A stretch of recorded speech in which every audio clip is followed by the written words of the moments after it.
Hey guys, and welcome to the Cora, Elise show, where you get to laugh, learn and grow with me every single week. Today I have one of my very good friends joining me, Mrs. Khawaja Tucker. She shares her journey on what it is like being a Muslim Middle Eastern woman living in the UK. We talk about being in a relationship with someone outside of her culture, career choices and what is expected from a Muslim community, mental health and breaking them barriers. Make sure you stick around to the end to see me and Ella going through Costa drive-through and having a little bit of a laugh and a waffle about life. Please make sure you subscribe and share with friends and family. Enjoy the show.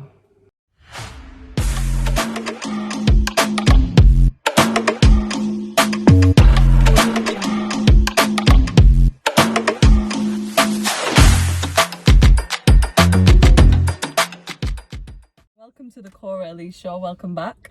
Today I have a very, very good friend of mine joining, Khawaja Tucker, on the show. Hello. Big up women like Khawaja Tucker. All right, guys. So you can catch this on YouTube as always. We're in the car. Actually, quite good lighting as well. To be fair, It is.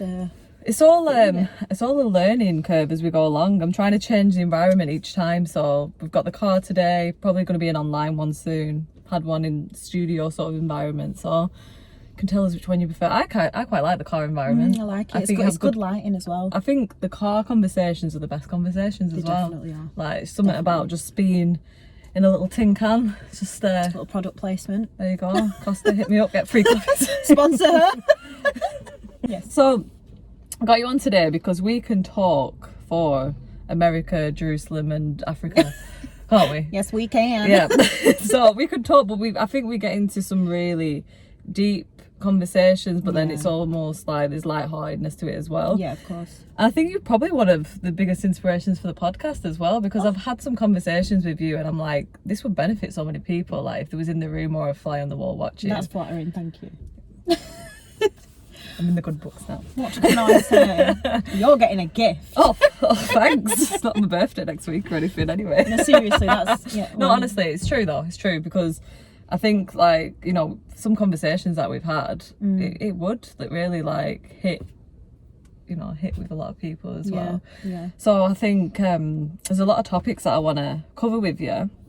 Well, we'll start off with breaking barriers, I think. Okay. I think breaking barriers is a good place to start. You know, tell us a bit about your culture. I'm not going to tell the culture for you. You know more than me about your culture, your own culture. So breaking barriers. Wow. It's nice to actually say it out loud. It's going to be on your podcast. Say it again if you want. That's nice. Breaking barriers.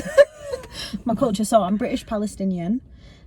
So my parents were born and raised in Palestine. So. And if you're listening on the audio, check on YouTube and see her beautiful Arabic face as well. So yeah, British Palestinian, Muslim as well.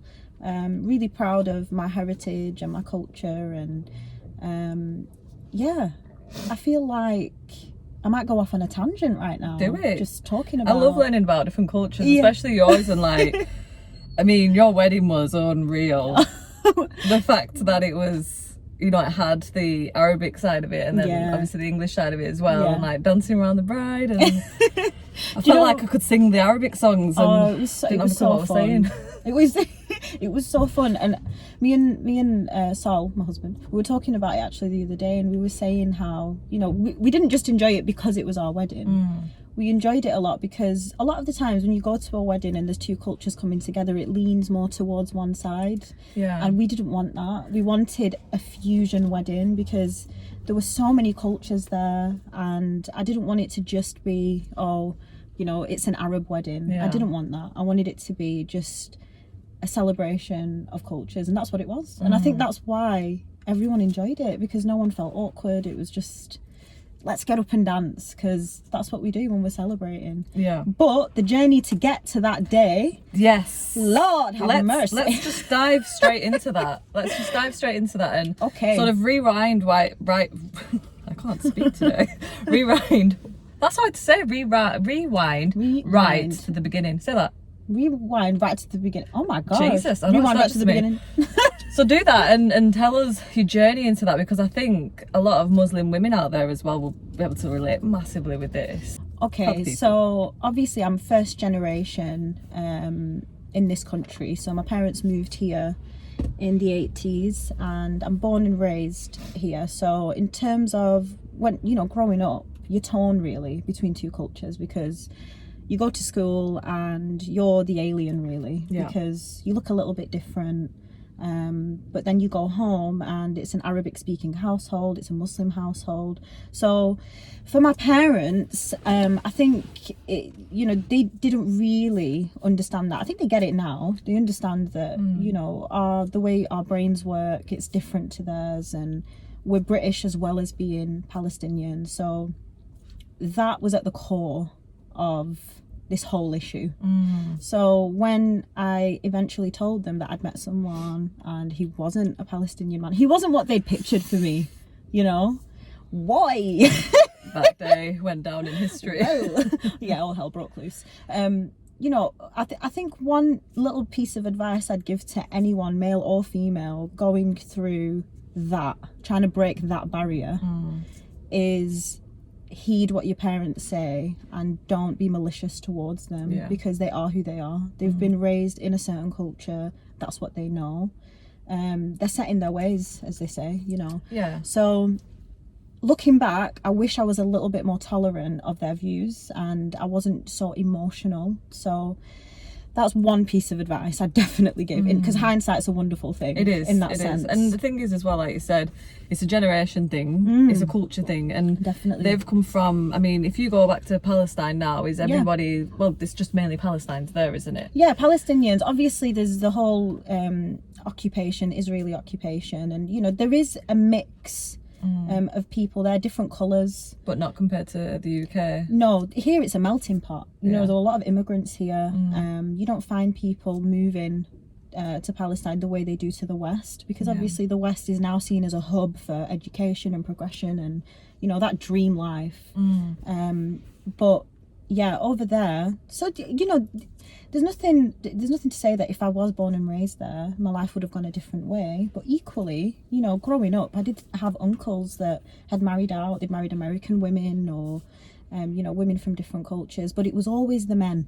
I was going to say, is it more socially acceptable if a man, and culturally acceptable if a man does that and be rebellious, rather than... Definitely. You know, women have got a lot more freedom now, and we're a lot more comfortable putting our foot down and saying, no, I want this. I don't want to just conform. Especially to when you are in a multicultural area, so you're literally being brought up with so many different cultures and still expected to follow a tradition or a one culture. Exactly. So for people that don't really understand, you know, the culture and Muslims, and would your parents be happy, no question, if you just got with a Palestinian man straight away without... So there were a lot of factors to it. Okay. Ultimately, there'd be no question. A lot happier if it was someone that on paper fit what they had in mind. So that's not just in terms of where their family's from, but in terms of their education, in terms of their past, in terms of you know, their prospects in the future. But what I didn't agree with in that sense was, okay, someone might look absolutely great on paper and tick all the boxes in terms of what the community deems acceptable. However, what if they're a bad person? You know, are we taking that into account? Are we taking into account their morals? Are we taking into account if they have a sense of loyalty? That all of these things need to be taken into account, because to me, being a good person, being a successful person, isn't how much money you've got in the bank or anything like that. It's how much drive you have and how honest you are and how loyal you are, and it's your core qualities as a person. They're the things that matter, not, you know, where your family's from. Because I'm not, you know, essentially, you join a new family, but you're marrying the person. Like, you're going to be with that person for a long time. And if you're being with them because your parents want you to be with someone that fits a certain stereotype, I personally, this is my perspective, I have to just say that, because there will be a lot of people that will be like, yeah, they'll be like, no, why are you breaking tradition? You know, it's a beautiful thing. It is. But what's even more beautiful is bringing cultures together. Yeah, and the thing is as well, like say, if, you know, like you said, it is a beautiful tradition and you followed and pursued with that, and then you got married to a man who you weren't happy with, he didn't fit your values, and it's like, you are It's literally tragic when that happens. giving up your freedom in a way. Exactly. And it must happen so much still to this day. I know people that have done that. Yeah. I know people that have just settled because it's what their community wants. It's what will make their family happy. And seeing your family happy it's important. Yeah. But sometimes you have to be selfish, and sometimes you have to think, okay, you know what? If my family's right and I am making a massive mistake, it's my mistake to Your make. mistake. Yeah. I don't want to look back and think, I don't want to look at the person I've married and think, I only married you because I was forced. Yeah, because then you're going to become resentful to the person as well. Which, you know, my parents would have never forced me to marry anyone. I have to say that. You know, they always allowed us a sense of freedom in terms of that, but to an extent. Yeah, but I imagine and I crossed that barrier. Yeah, you did. I was like, thanks for the freedom, but I'm going to take it a little bit. And you not only brought a non-Palestinian man, but a dual heritage man with an amazing afro. Yeah. Yes. Yes. It's quite beautiful. You announced, yeah, he's got good hair. Yeah, it's great hair. Yeah, so you announced obviously that you were seeing Solomon. My G. And yeah, obviously you announced that, and that must have took a while for your parents to digest. Gosh, let me tell you something. That was explosive. I know we've talked about this before. Yeah.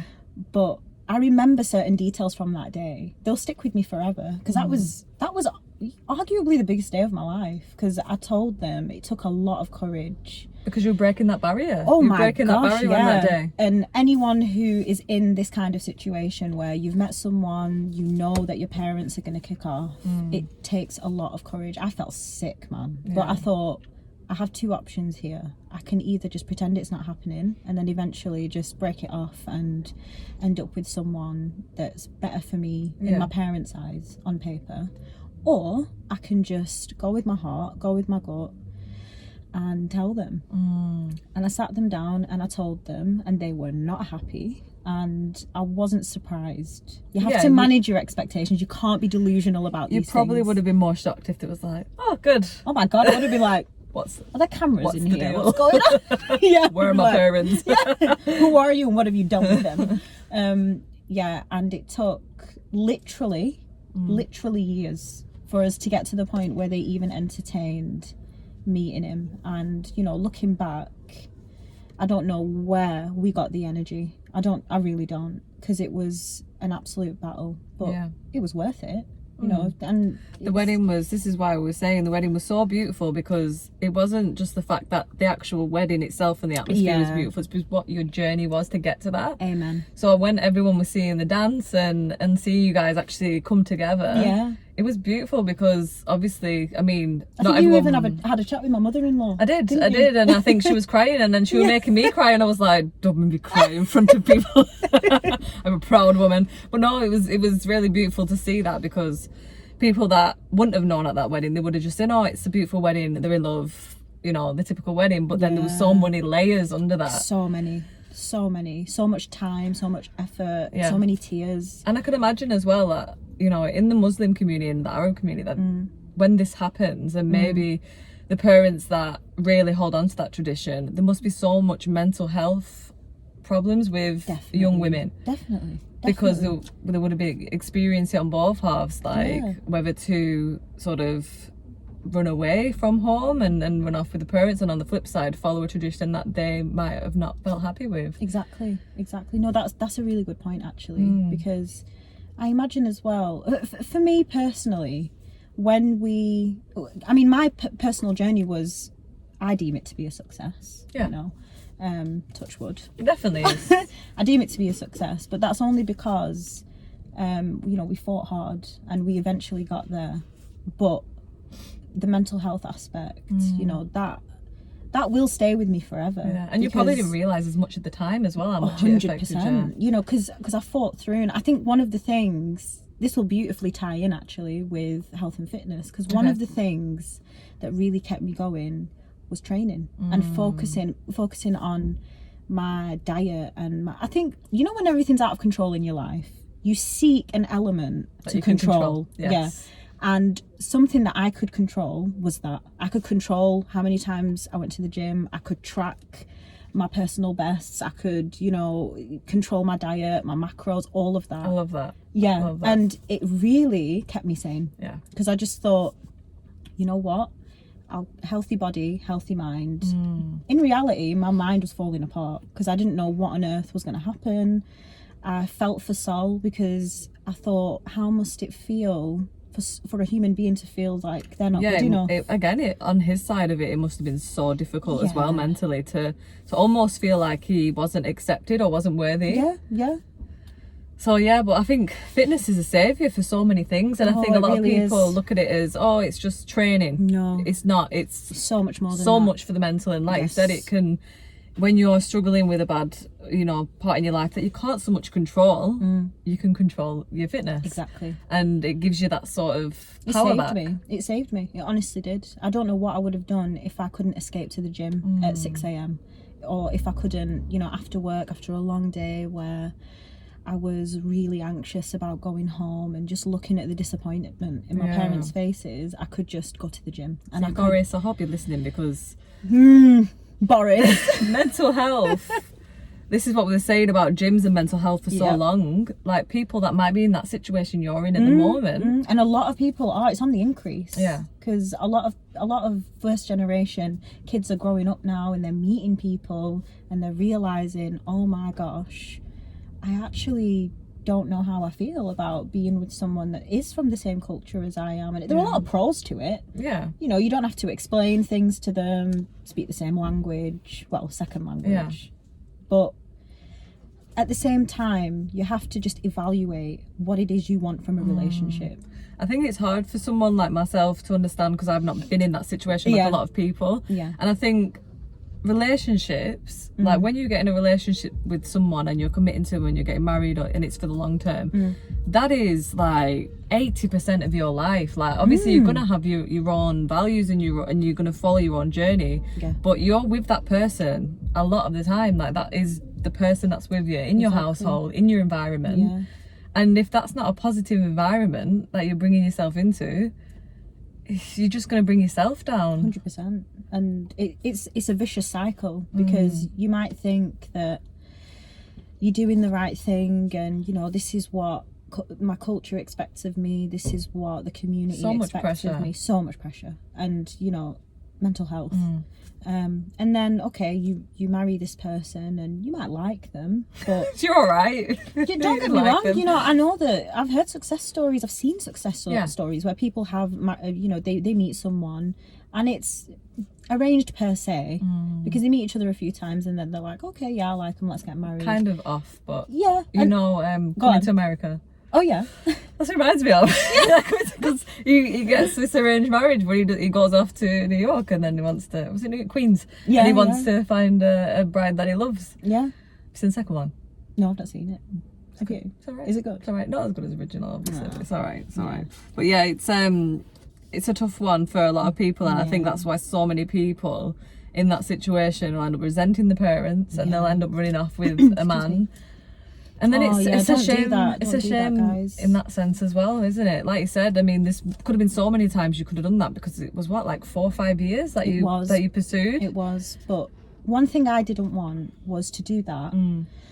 And you only get one set of parents, and obviously I'm speaking from my perspective. You know, my parents, I know they love me and they want the best for me, and that's where all of that was coming from. And you know, fear as well, fear of what were people going to say and whatever else. But one thing I didn't want. Get the hair out your mic.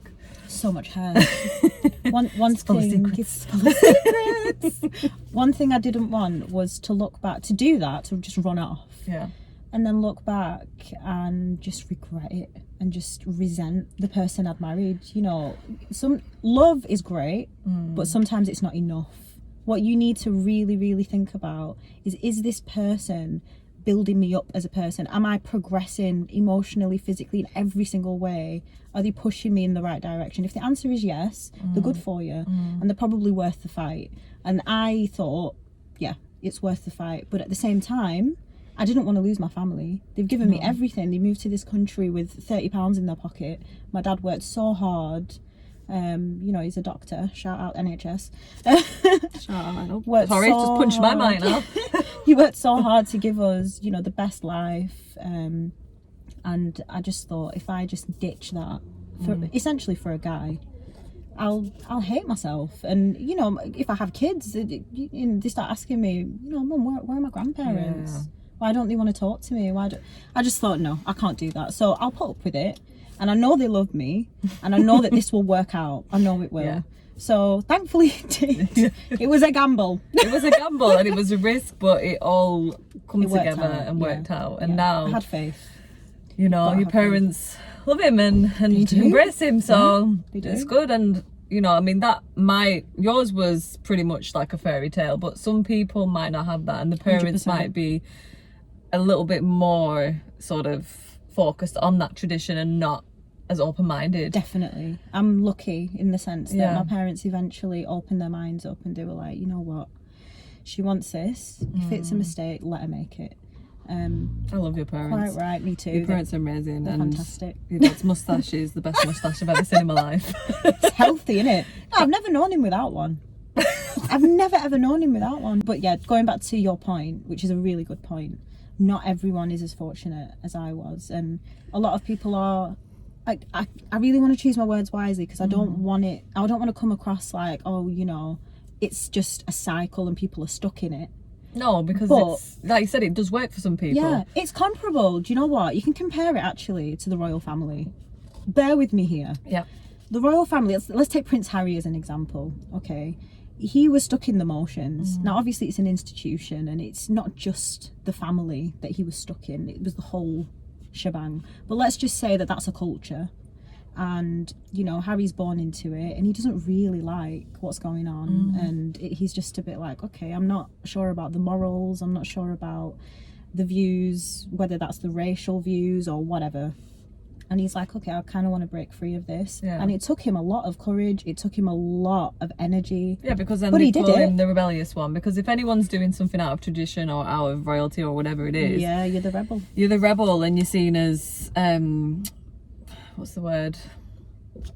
You're just seen as a rebel. Yeah. You're just seen as a rebel and misbehaving and all that Yeah, kind like, of stuff. oh, stop it. You know, Yeah. you're being silly. Calm down. You know, this is tradition. This is who we are. But I think, do you not think, obviously, being in the UK and being around more cultures, obviously that's a massive indicator as well. But do you not think it's a generation thing as well? 100%. Because I think 100%. a lot more of our generation is more understanding about mental health, Yeah. about sexuality, about different things like that. Yeah. Whereas, you know, if back in the day, if you Back in the day. said you was depressed, or if you said you was coming out, a lot of people would be, again, like, It was taboo. It Yeah. was unheard of. You don't talk about that stuff. the worst What do you thing, mean mental health? Yeah, like the worst thing back in the day, like people would say, if you're depressed, oh, cheer up, it's fine, Yeah. it'll get better, all that kind of stuff, and they didn't really understand. Yeah. Whereas now we do have a lot more understanding about it, I think, Definitely. and we're a lot more open-minded. The only problem with that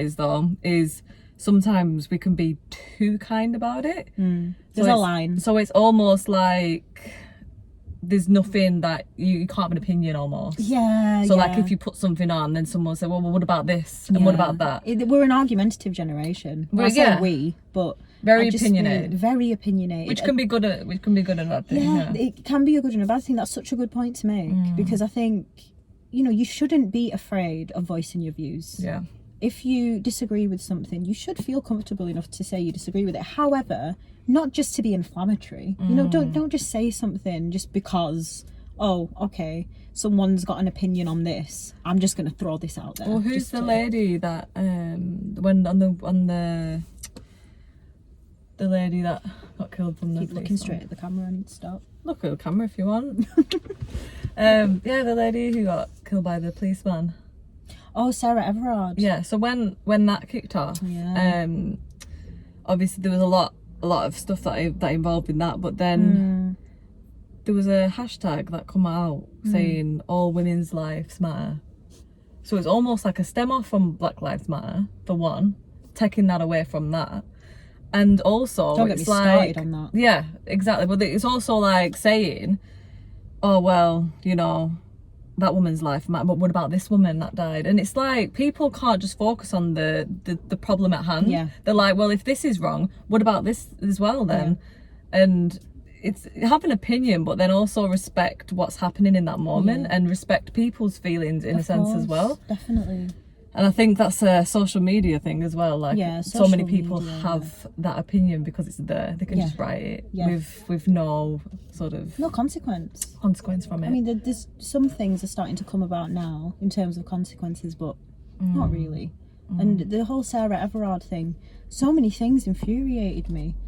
You know, as a woman, I'd be lying if I said that I'd never been made to feel like a little bit uncomfortable. I think every woman has experienced that. Yeah, definitely, every woman's experienced it. But to alienate men, and you know, this woman, her family are suffering. She's lost her life in the most horrific way.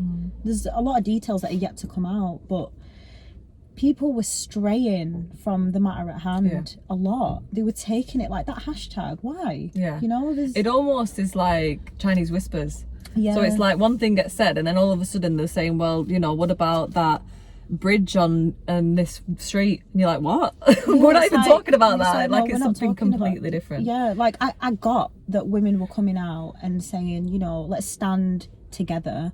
Which is a good thing, because we all feel each other's pain. Yeah. Because, you know, we've all felt that. We've all felt intimidated and whatnot. But yeah, there was a lot of rhetoric that was just not even connected to it. And it was just to be argumentative, and it was just to be controversial. And I just thought, oh, here we go again. Yeah. It's just not fair. You know, let's focus on the topic at hand. Just like with BLM, you know, people strayed from, you know, all lives matter. And if you're a hashtag all lives matter person, like, come on, man, you don't understand what's going on. You don't get it. Do a little bit more educating yourself. That's it. Do your research, because that's what needs to happen. Don't just retaliate because it's what you think you should do. No, you need to appreciate that this is an issue that's been around for such a long time. It's just about educating yourself. And if you have been that person that has said all lives matter or gone down that route, then check yourself. Like, you know, if you've said that, educate yourself and understand the layers of it. And I think when people start to educate themselves and think, you know what, okay, I understand it now, I understand why people was mad at that, I won't even say my opinion on it because I don't know about it. Yeah, bite your tongue. Sometimes silence until I've educated myself. 100%. Because if you start just, you know, coming out with all these things and you're just sort of speaking off social media or speaking of what you've seen on Facebook from Karen, like Karen ain't gonna educate you. It's like, get some education about the subject. Exactly. There was so much when the protest started happening in the UK.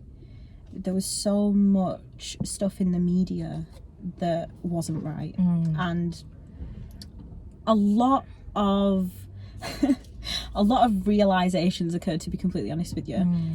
Specifically regarding people that a lot of us already knew, like friends, you know, the people that, I mean, not really friends, but just people that you wouldn't think are like that. Like, what do you mean? Why are you hashtagging all lives matter? Do you not understand that this is an age-old issue that's born from colonialism? Like, this is not just a case of one man. This is he represented so many different people, black people that had lost their lives, and it's especially bad in America. But you know, it's such a deep-rooted issue, and this needed to happen. It did. But one of the things as well that kind of annoys me is when these things come out, it's almost like it gets forgotten about after so long. It does. And with obviously the women's protests and sort of trying to empower women in that way, then it won't be. I mean, it's already starting to fade now. Give it another few weeks. Sorry, I just burped.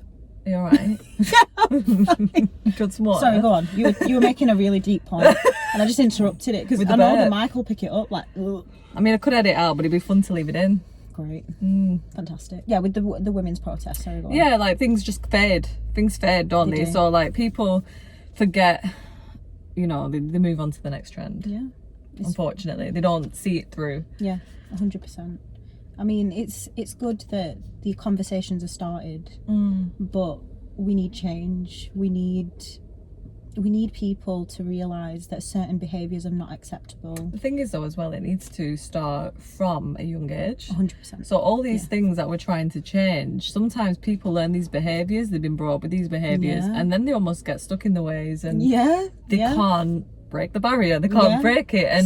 And I think if we started incorporating that in schools and teaching them about race, about culture, about technology, massive one, because social media wasn't around bloody 30-40 years ago when they started the school system. I know they're doing it to a certain degree, but it's not enough. No, doing more algebra, they need to start it there, because then even the children that are learning that, if the parents do say something, then they can check them as well and say, well, I learned this in school, so why do you say that? Definitely start it from a young age. There are a lot of things that are missed when it comes to the education system. I think teachers are amazing, but I think the actual curriculum that's out there misses so much, like so many things that are core and really important in life. Especially history, the things that we're taught in history. What did you learn in history? I learned about the Crusades, I learned about the plague, I learned about nothing to do with slavery. I watched Braveheart. Nothing to I mean, great film. Great, yeah. Best history lesson ever, but I don't remember doing anything else. I think I did Henry VIII and oh yeah, Henry VIII. Henry VIII. I mean, to be honest, and his wives. How's that going to benefit us today? Really, it's good to know, but it's not relevant. As such, as it's not as important as learning about social media and cultures and things that are going on now. Yeah, I think one of the things that's missed a little bit in history lessons specifically, not slating history teachers, you're all amazing. However, well, they're just following a curriculum. They're following a curriculum, exactly. The whole point of history is to learn from man's mistakes and to understand, okay, that went wrong, why did it go wrong? Instead, we're storytellers. We tell the story and then we don't learn from it. And then history continues to repeat itself. And it's like, okay, when are we actually going to buckle down and make changes? And race is just one of the examples. That's why the whole issue of colonialism, slavery, all of that is such an important topic, and the fact that I only really learned about it later in life is tragic. It's tragic. I can't believe it. One thing, going back to the sort of culture aspect, obviously you've got the cultural aspect with marriage, but also with career. So Korea, that's an interesting one. So with your upbringing in a culture such as Arabic culture, Muslimity. Oh God, don't. It just reminds me of a video I watched about it was like an EDL protest, and this guy was like, oh, stop the Muslimics, and I was God. I was like, oh mate, just stop. Mashallah. Yeah. Oh yes, yay. Yeah, sister. Halas. Not yet. No halas yet. We'll end it with that. So with that then, do you, I'm not going to use the word push, but do you get sort of directed into a career that is worthy of, say, doctor or solicitor, or or is it like if you turned around and said, I want to be a YouTuber, that it would be frowned upon? Do you know what? It's a weird one, because it's a weird one. So definitely coming from a culture like mine, education's really important, and not just education in the sense of, okay, you can go to college and do an NVQ. No, you need to pick a career that's respected. I respect that though. And I get that. I understand. However, when it comes to, when you're at a fragile age at that point, and when you're making a life choice, it's a tricky one, because you're still getting to know yourself as a person. So picking subjects in college that ultimately mean you're going to go into a certain career, such as medicine, such as, which are all so respected and amazing, or law, like I did, it's intense. And sometimes what can happen is, and this is not just in my culture, it can happen with anyone that's gone into a certain, I think within certain cultures like mine, it is it's more militant. You know, get your education, it's important, nothing else matters. You can't go into beauty. You can do it as a side thing maybe, but that is not a career.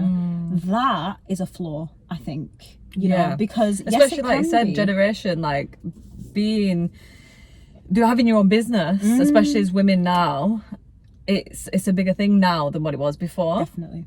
So again, that's like you don't have to be a doctor or higher up role to be successful. You can follow your own path and become successful in anything you want these days. You can be like we were talking about before, ASMR. You can be successful by literally making noises with your mouth, like tapping your nails. And if you like and enjoy doing that, then that might be the career for you. And I think it's a very rare thing that people, like children, know what they want to do from a young age and then follow that path and then they're happy. It's very rare. It happens. I think, is it Dr. Oz? Dr. Oz. Oh yeah, Dr. Oz. He knew from about 4 years old that he wanted to be a surgeon. And I was like, what? Okay. But he knew, and he loves it, and that's what he's done. And he's like, what? I'm very sorry if he's not this. Like, he's older. Yeah. So like, it's a rare thing to know that, and I think culture or no culture, you're always trying to find out what you want to do. Definitely. So that must be so difficult, I think, because you wanted to do beauty, didn't you, at one point? So I was so interested in beauty, and you know, my mum and dad, they never. She's a solicitor, in case yes, we didn't I am. touch I'm on that. Yeah, I'm a solicitor now. You know, but my interests were always very creative, and you know, those avenues were always looked at as a hobby. And I was programmed that way. And it's only when I eventually qualified as a solicitor that I sat there and I thought, I've achieved so much, but why am I not happy? I remember the day, actually. I think you did your masters as well. You did your master. So I did my degree, then I did my masters, and then I qualified as a solicitor, and I was just a bit like. I remember we sat in Jaffers. Yeah. And there was a girl talking about being a solicitor next to you, just like. She wanted to be a barrister, I think. Yeah, and you were just like, have a think about it, because you don't know. He obviously didn't say it to her, but. Do you know what it is? It can be a fulfilling career if you're passionate about it, and you know, like anything in life. Yeah, you need passion. You need to be passionate about it. And don't get me wrong, you know, I don't just go into work and hate my life and just smash the keyboard and then go home at 5 p.m. You know, I put, you know, I care about my clients, and I believe in giving them a great service, but I also believe in self-sufficiency and feeling fulfilled, and I don't believe that the 9-to-5 structure is for me. That's just my personal preference. I also don't feel that just having the typical, you know, going back to my parents, they're almost programmed, and the culture in general is almost programmed to be like, okay, you go into these prestigious professions, and then you end up working till you're 60 odd, and then you get your pension, then you retire, then that's that. Work to retire is not the way forward. I mean, again, it might work for some people, but of course I don't want it. If you can work and enjoy your job while you're working, you shouldn't even need to retire. Like, no, you know, if you're doing something that you really enjoy, why are you going to retire on that? Yeah, it should be, you know, the whole retire and what? Retire and like just sit there and wait to die. Yeah. Like, why would you work all your life to then get money when you're older and try and enjoy? Why not enjoy your money in your 20s, your 30s, your 40s? Like. Definitely. I suppose who's to say we even make it to retirement? Yeah, this is it. And I suppose ultimately what my point is that if you are a parent and you do have a child that's, you know, 14, 15 years old, they're at a pivotal time in their lives, they're getting to know themselves, but you want them to get their education. Yeah. That's not a bad thing, but you shouldn't alienate all other avenues. You shouldn't say to them that becoming a self-sufficient, self-employed person or having multiple sources of income, you shouldn't make them feel like that is not attainable, because it is. That's a good sort of good way to go, because if, like you said, if you don't know what you want to do, but you sort of push them into again, no use push, if you sort of get them to focus on You a box them career, in, yeah. But then, like you said, if you tell them, if they show any kind of interest in beauty and fitness and anything else, don't completely cut that off and let them drive the career they go in, whatever it is in the degree, but then still do that on the side, because if they're not happy with that, then they've just got that to fall back on, and then they're happy. Like, I think that would be a really good thing for people to do. Yeah, I mean, what my parents always said to me was, you know, finish your education, get qualified, and then maybe you can Branch out, explore, and see which is what you've been doing. Yes, it so is. You've started a social media page not long ago, so she's quite new, so please follow her. I'm brand new. We'll go into the details to follow her later, but it's lose foods, lose.foods, so that's the food channel. Yes, because you love food, you love cooking, and do. Arabic food is just the best. Honestly, Middle Eastern food is the best. Let's just be serious now. Like, come on. I don't know, Caribbean food's a close contender. It is, but it's very, like, you know, I mean, I'd have both. Yeah.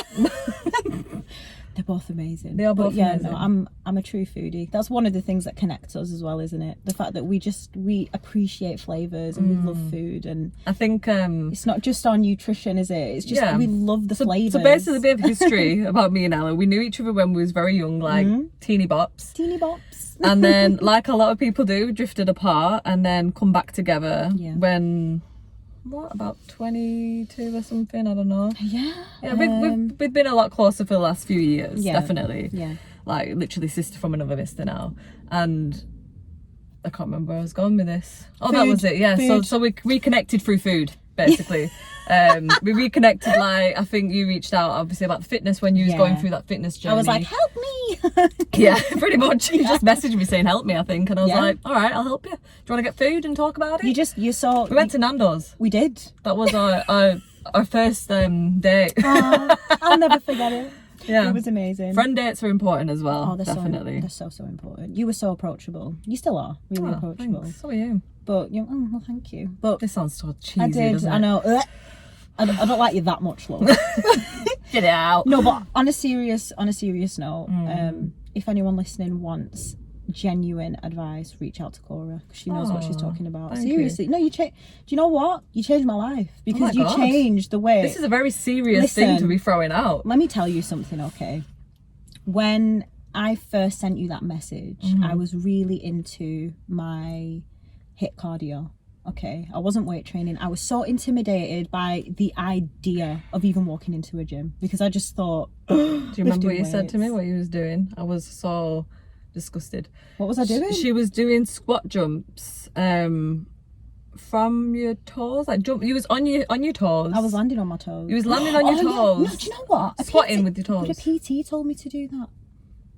Yeah, the thing is, elevated squats are really good, but without something behind your heel, and jumping, with bad knees, because you had bad knees at the time as well, that is a definite no. Any kind of unless you know what's going on in them knees, I wouldn't advise doing anything intense. And it was impact intense. even. Yeah, it was intense. But I was really into the HIIT cardio. I wasn't educated on weight training and macros and all of that jazz, and you made me feel, you know, when you invited me to come to the gym with you and train with you, it really opened my eyes to a whole because you look at physique, like your physique. Just do that. Oh no, I'm really sweaty. I mean, I'd open the window, but I'm sweating. We hear some noise outside. It's okay. It's hot in here, actually. It's getting intense in here. I should have worn a t-shirt underneath this, but it's all right. It's all right.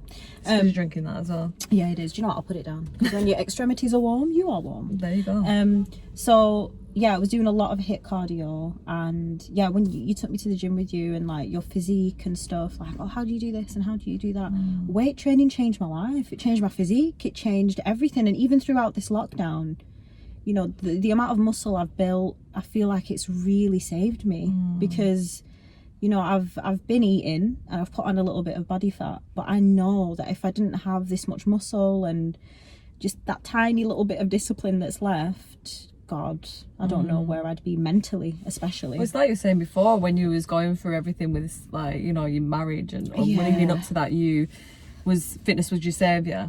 and It you was was my training saviour. and you felt really passionate about it, and Yeah. then you started falling in love with fitness and looking after your food and nutrition, Yeah. which is brings us on to, obviously, you've started Loose Foods on Instagram. Yes. You've started doing that. Are we going to Yeah. get some like food deliveries soon or something? Yeah, I'm looking into. I want to do it properly and set up Yeah. a business and all of that jazz. So putting a menu together. Nice. Yes. So you're slowly starting to find your purpose with everything. because Definitely. I'm dabbling. You're dabbling, dabbling. which is, I think, what you've got to do. I mean, Yeah. if you've got a few different talents like cooking, if you're passionate about fitness, a few things that you're passionate about, try a few things that you're passionate about, and then you'll eventually thought, oh, why not do all three? No one's saying multiple incomes are the way forward, 100%. so why not do all three? You shouldn't fix yourself to one thing. This is it. That's I think what I want to teach myself, that just because you've finished uni and found this job and you've got an all right income, don't just stop there. Yeah. Don't just accept that as, okay, this is me now. No, if you're interested in something, like I love fitness, I love food, I love like the calligraphy stuff, I love doing that. And I thought, why not do it? I love it, I enjoy it, it makes me happy. So why not turn it into something? Why not nurture it? Yeah. Because I've finished the journey to being a solicitor, and that's how I'm looking at it now. I'm You're not on to the looking at next it chapter now. exactly, and I'm looking at it as I worked hard and I achieved what I wanted to achieve, and that's that now. Yeah. Let's move on. Let's do this. Let's do that. I mean, so many people, like, they'll do something for so long and then they'll have a career change, like a complete career change, and then they're like, a lot of people, again, it's that stigma of, well, you've gone to uni and did all these years, why are you not doing the job? I got it when I did mine. And I think, I even got it a little bit to some degree when I started the podcast, because people was like, oh, well, you're just going to speak about fitness on the podcast. I'm like, well, no, I'm not, because I'm not fixing myself to one thing. Obviously, fitness and mental health are going to have a massive influence on it, because I think they play into so many things, as we've seen, like mental health, things, fitness to help mental health and vice versa. Yeah, so like, I'm not going to fix myself to one thing. So when you start something and start another journey, don't feel like, because what other people say, that you have to stay with that lane. You can go in as many lanes as you want. As many as you want. Obviously, don't do things you're not passionate about. Just dabble with loads of things. Like, but find your passion and then find your purpose through that. Nurture it. Yeah. Let it grow and see where it can take you. Because the sky's the limit. The internet, 100%. though it has its downsides, it also offers so much opportunity. And it's just a completely different world now. Like, so many things are achievable now that weren't 20 years ago. So ideas are changing. We've even got cryptocurrency that's come about, which is... Oh gosh. You know what? We might have to get Sal on for that one. Yeah, because we'll that get could him go on on for a while. Yeah, but do you know what I mean, though? Like, it's a different world. It's amazing. Obviously, like I said, in terms of the downsides, there are downsides, especially, it does all come back to health. I think when it comes to mental health, especially,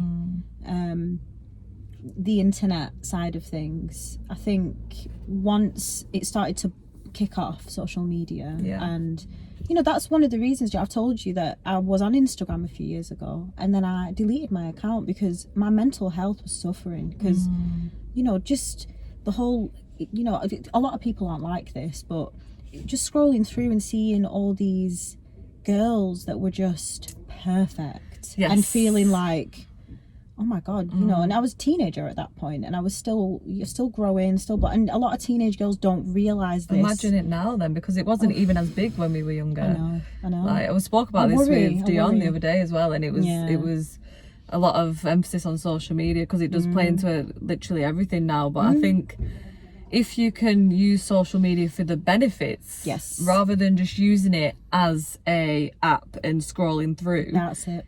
Sometimes you don't realise that you're affecting your mental health when you're doing that. Because like you said, you're comparing yourself with all these perfectly posed, good lighting girls, and airbrushed, looking absolutely perfect. I wish they would ban certain airbrush and filters, because it's not nice. A lot of girls, I know a lot of girls, a lot of younger girls do it, but a lot of girls our age, where they won't take pictures without a filter.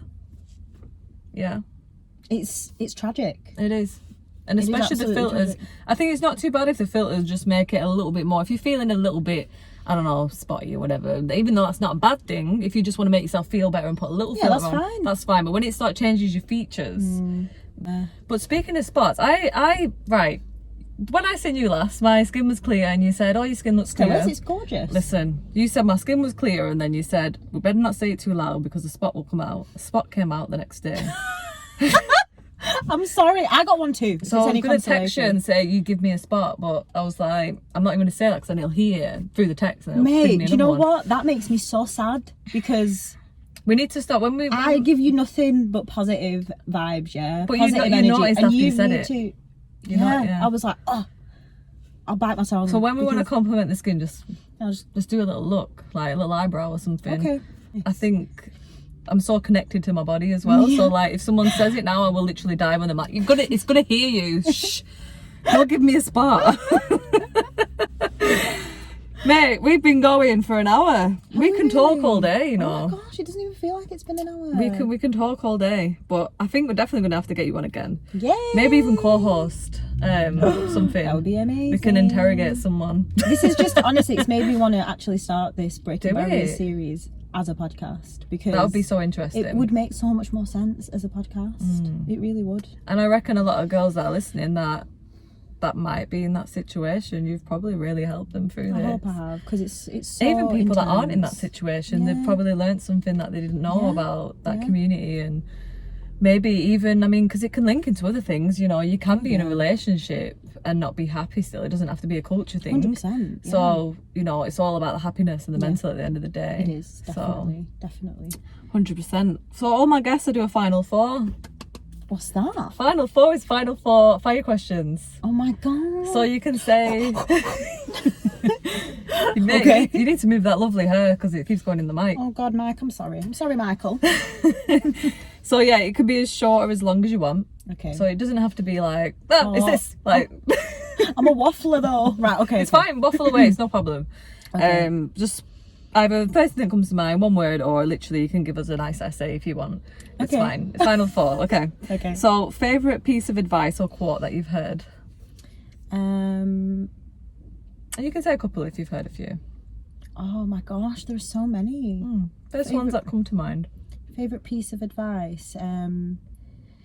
Don't live in the past and don't focus too much on the future. Just live in the here and now.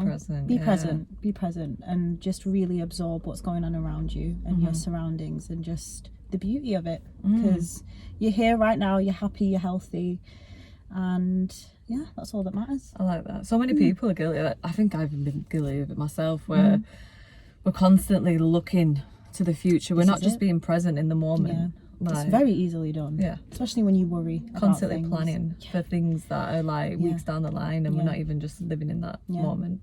Yeah. So this is a new one. I just added this one in. That mischievous smile. I don't know why. Stop it bad. What's the worst piece of advice someone's give you? Oh God, the worst piece of advice. Keep your mouth shut. Keep your mouth shut. Just is that even possible? Deal with it. Just lump it.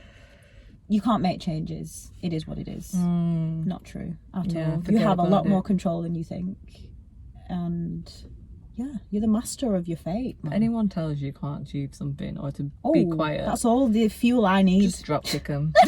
Unless it's your mum and dad. Unless it's your parents, don't do that. I advise against it. Yeah. But being told that I can't do something or I can't achieve something, I think that pushes you more sometimes. Definitely. That's my even if it's not the right way to go. Like if someone says don't touch the fire, you're like, I will touch it. I will touch away and burn my finger. So what's your best life lesson? My best life lesson? Oh gosh, that one's so broad. I know, it could be something I've learned, or anything, something that maybe you've done in the past and you've learned from it. Okay, yeah. Oh gosh, yeah, I've made so many mistakes. Okay, I think the biggest one that I've actively, I like to think I've changed, is acting on emotion. So when something happens and it is raw and you don't even realize how raw it is and how much it's affecting your rationale, and that, you know, anything that you do from that point might not be your true response, you know, just don't act. take a step back, chill, take a day or two, and then act on it, whatever it might be. You know, it might be someone that's infuriated you, someone that's betrayed you, someone that, you know, something's happened, I don't know, whatever. There's so many examples, but don't act on emotion. Chill, and then act on it with a rational mind. That is honestly the best way. Can you give us an example when you've acted on emotion? Oh God, the list's endless. My God, these are meant to be fast questions as well. Just now when you've drank your drink too fast and you burnt your mouth, that was me, really. Acted on emotion because I wanted to drink. Okay, so a classic example. Okay, so relationships, they're not perfect. Say your partner says something and it ticks you off. That's a very typical one, isn't it? Very typical one. I think a lot of people can relate. And the knee-jerk reaction is, what do you mean? Yeah. But sometimes it does well to just inhale, just maybe appreciate what they're going through. Yeah. Are they stressed? Like, what is the intention behind it? You know, because they probably don't mean to be malicious. You know, something's going on there. And if you're on the receiving end, sometimes it's difficult to see that, and you can just snap. Yeah. Or on the flip side, sometimes I'm having a bad day, or, you know, this is just a little example. Yeah. And then I'll just snap. You know, I'm acting on emotion. I'm being ratty. And, you know, that's just not the way to be. It's just because you emanate energy. And if you're giving off that energy, you're affecting that person's energy. Yeah. And then if they go somewhere, they're then spreading that energy. So it's like you are the center of your own universe, but you're affecting other people's. So that to me is a big one. So those are little crappy examples. No, that's good, because I think relationships are a big one on emotion. Yeah, especially if you're stubborn. That's no one's stubborn in here. you, me? Especially if you're stubborn, both of us, mate. If you're stubborn as well, like, I think it's stubborn, hard-headed, and acting with emotion. Whew, them three are a cocktail and half. Yeah, it's an absolute mocktail bonfire for you because you don't drink. It's an absolute bonfire. You pray as well. So when you sort of, maybe if you feel like you're acting on emotion, if you're feeling that certain way, I imagine prayer would help as well, wouldn't it? It really helps. Because it kind of just gives you that stillness. Yeah, and that ties into the whole mental health aspect. You know, just meditating. Yeah, praying and meditating are very similar. Yeah, they go hand in hand for me. Everyone does it in their own way. And really reflecting on what you've done. You know, if you have acted on emotion, like, why did I do that? Why am I so extra? Why do I do this Why are you every so time? bougie? Yeah, so Sassy. you know, so over the years, you know, I've realised that is chemically the kind of person I am. I'm quite explosive, so I need to just rein it in and just really think about what I'm going to say next and just chill. Yeah, you know, I think not a lot of us do check ourselves when we are in the wrong, or if we are acting on emotion. Sometimes we just we do it and then we go with it even when we know it's wrong, and we like keep going and think, because I've acted on this and I'm sticking to my story. That's me. I'm like, no, I'm sticking. literally if that is blue, no, it's not, Cora, it is, I'm sticking with it. I'm sticking with it. That's my choice. It's not, it's red, by the way, for people that can't see the cup. Okay, one more question then. Favorite book or audio book that helped you? My gosh, favorite book. Oh my gosh, there's so many.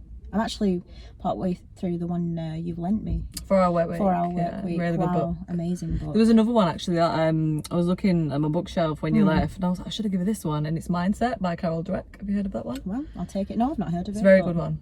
Yeah, it kind of ties in nicely with everything that we've said. Like, it talks about a fixed mindset and an open mindset.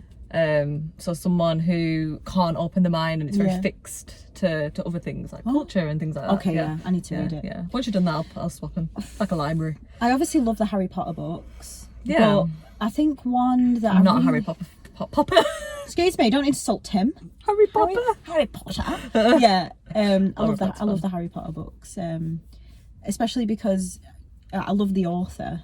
And because, again, mental health, she was going through a lot when she wrote those books. And I'm going to go off on a tangent again. It's okay. But yeah, I love the Harry Potter series. And so it's kind of between Harry Potter and the 4 Hour Work Week. I love the 4 Hour Work Week. There's one I read recently, actually, by Trevor Noah. He wrote a book about his life. That is amazing. I'd highly recommend that. opened my eyes a lot to the actual situation in South Africa.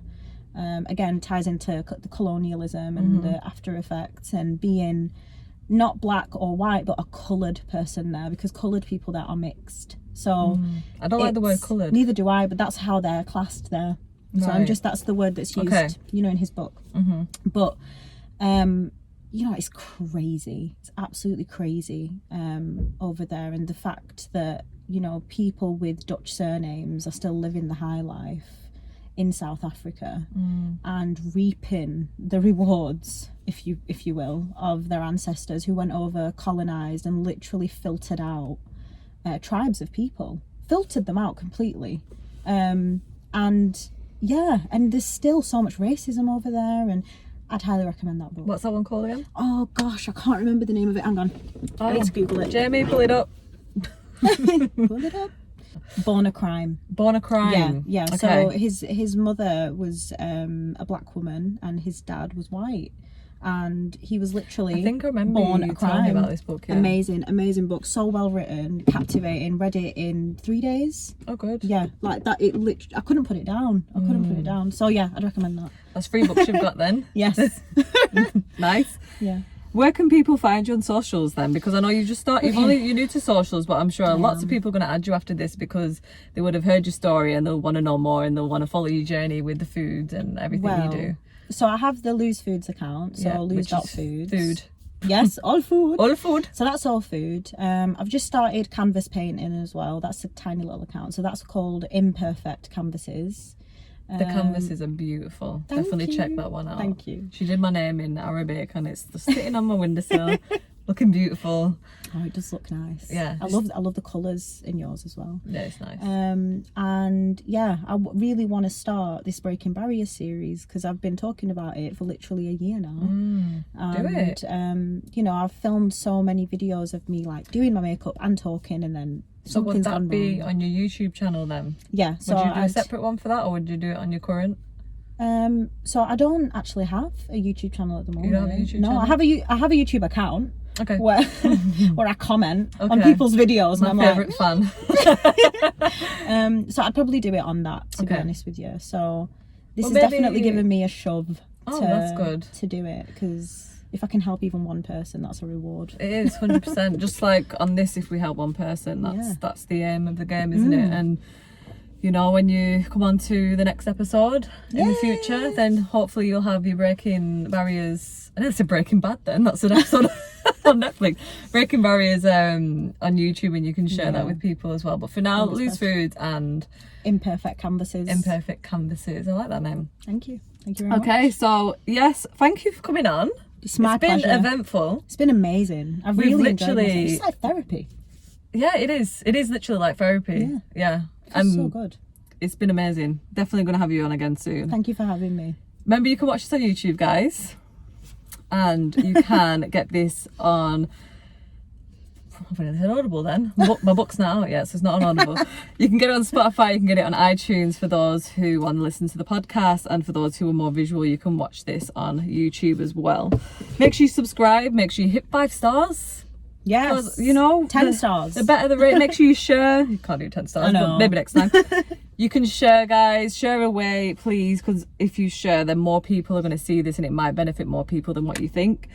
Make sure you comment, and yeah, that's it. Everything. I think share, comment, subscribe, share, comment, love, everything. Share with the world, all that stuff. Thank you for joining. Thank you for listening, and thank you for coming on, Ella Khawaja Tucker. Thank you. Thank you very much. If it doesn't work, we can always just okay. do I feel it like what's she called in Thor? Who? Do you want to listen? I should be fine. Have a listen. Hello. Oh, it's because it's not on full volume. Oh my god. Hello. Woi. Okay. Mate, it should be fine. Do you know what? I'm just thinking, worst case, I'll just use the bloody volume from this. That's it. Right, out, sorted. Okay, calm down. Oh, should we pop in the range? I love the range. I'll sort you the money out after. Your treat? Yes. What do you mean your treat? How do we get in? Yeah, well, you treat me all the time with your friendship. It's making me talk slower that I can hear myself. Yeah, you can turn it down though, because that's what it's making you speak weird, doesn't it? When you can hear yourself like on the slight delay. You're like the sloth off that film. What's that film? Zootopia. Do you have ever seen it? You never seen it? There's a sloth in it, and he's like, oh yeah. I've seen it on the trailer. He works in a bank. Yeah. Yeah, just working in a bank, and he's like, it's so funny. And then when he laughs, he's like, it's so funny. That's how I feel. I genuinely feel like. You can turn it down. It's fine. Can I take it out of my ear? Yeah, take it Should out. I keep it in? No, it should be fine. We can see that. I'll just keep. I just don't like this, like it's saying that way. Too loud. Is it? Well, we are loud. But I've been told I have a very peaceful voice, so maybe I should just stay in tune with my you should peaceful. profit on that. You know. I'm gonna do a meditation episode. You could do ASMR, where people just. I don't like ASMR. Yeah, but a also lot of people do. But some people like it when they make noises as well. It's like yeah, like with their nails, like like with that. their mouths and nails, like tapping sounds. There are so many little areas now that you can hit, especially on the internet. It's amazing. It's revolutionary. You can literally quit your job and just go on the internet. Imagine what you do for a living. I make noises with my mouth So to soothe people. I make sounds. Oh my You're like a little rabbit. Yeah, I'm not gonna lie. So like, because I like to watch mukbangs, I like to watch eating shows. That doesn't surprise me. I like to watch it, and especially when. Oh wait, we've got to order. Oh God! Do you know what I fancy? Are you having a coconut latte? No, I fancy a chai latte. You rebel. What, sorry? A chai latte with coconut milk. With coconut, of course. Anything else for you? I just hit the mic. I'm really sorry. I just punched Why are you it. trying to give people ear damage? So you was watching something about eating. Mukbangs. I like watching mukbangs. Mukbangs? A mukbang, an eating show. That's the Japanese name for it. Oh, I never heard of it. Yeah. So that looks. Does cool. it make you hungry when you watch it? No, actually. The reason, do you know what? It's interesting you should ask me that, because the reason I actually started watching them was when I first started a few years ago, like trying to eat clean and trying to just change my life, you know? The lifestyle change. And it was before you blessed me with your presents and, you know. But I've always been blessing you with my presents, just blessing you more now. This is true. But you also blessed me with your knowledge at a certain point, and that was really crucial and pivotal. Okay. I'll get to that in a second. But the eating. So I found that when I was watching these eating shows, it actually curbed all my cravings. I was like, I don't want to eat it almost like anymore. you ate it already. It was like I'd eaten it. That's crazy. Yeah, It's watching almost like someone the- eat the unhealthy thing made me feel better. Yeah. It made me feel like, okay, I don't need to eat Did it. I tell you about my childhood trauma with Professor Rolls? No, I've not told you. I was talking about this with my mum yesterday. So I seen someone eating feta rolls when I was a kid. They ordered a big share platter, like about, I don't know how many there was in. Like probably a mountain. Probably like 5 people's worth of feta rolls. Wow. She sat there and ate it all by herself, but she was eating Who's this? Sorry. I don't want to mention, but she was like like this, and I must have been about. Oh no, he's dropped his water bottle. I feel like getting it off. Getting for him. He's gonna run over and pop it. This is hard to watch. Oh, pick it up. Oh my God, your door. She's getting it. It's okay. The water is safe. Imagine you've come to a drive-through and you end And you up have to getting get out out. of the car. Like, it just defies the Get look. them 2 steps Oh, get in. home. Go home. Yeah, so it traumatised me basically, because I seen this like like proper like snorting them down, and I think I was about 8, and I literally sat there. If you see my face, I looked traumatised. I've not touched feta rolls since. I can't even talk about Dude, them. I'm really sorry that you had to go through that. Don't be sorry, I Now mean, you can't eat feta rolls. It's just cream, isn't it? Really, inside. I don't really like it cream is, anyway, yeah. Inside pastry. but yeah, that doesn't appeal to me anyway. Yeah. But If there were like a go-to thing that you were really enjoying at that age, and then you watch someone do it, and then it put you on. maybe, but I think I was that traumatised and felt sick when even when I watch people eat them. I don't think I can watch people eat them. Oh my gosh, we need to get you some therapy. You're like me with Do they do heights. therapy for feta rolls? Hi, can I book an appointment for treatment? Nope. Yeah. I can't stand profiteroles. No. I just can't do it. Follow me in my dream. Little legs. Just Run it up. imagining a big fat profiterole chasing after. this is the reason why I would never take hallucinogenics, because Oh yeah, it would that's be what a you'd big imagine. massive profiterole. You'd just be lying there and you'd just see a big profiterole floating towards you. I thought I'm gonna have nightmares now. It was, It's crazy, isn't it? Stuff that happens in your childhood, it genuinely stays with you. yeah. It carries on to your I didn't adult life, actually and you're like, realise. I don't know why I don't like that, Yeah. but I think it's because of this. Well, I clocked it about a few years ago, and every time someone used to say profiterole, I literally feel myself cringe when people say it, and I was like, Sorry, was mate. like- I keep saying it. I keep saying the word. Like, profiterole. And I was like, yeah, oh my god, it must be because of that. So it all makes sense. it's hard times. Hard times. Hello. Medium chai latte. Yes. Give me caffeine. Have you had any today?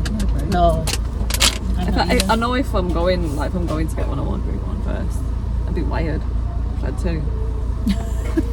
Do you remember that time we went to Cafune? I drink fully caffeine. And had, amen. Do you remember that time we went to Cafune and we had 2 mango and coconut lattes, one after the other?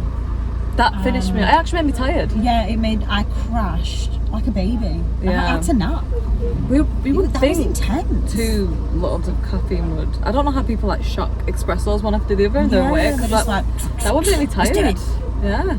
It says chai on the chai. This one's a chai. This one is the chai. This one's a chai. Okay. Thank you. Oh, sorry.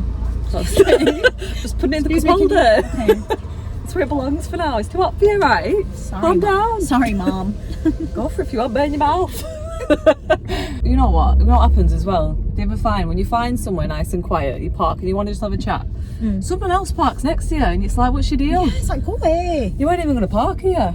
Yeah, you're just To be following fair, I me. should have parked there, shouldn't I? Oh well.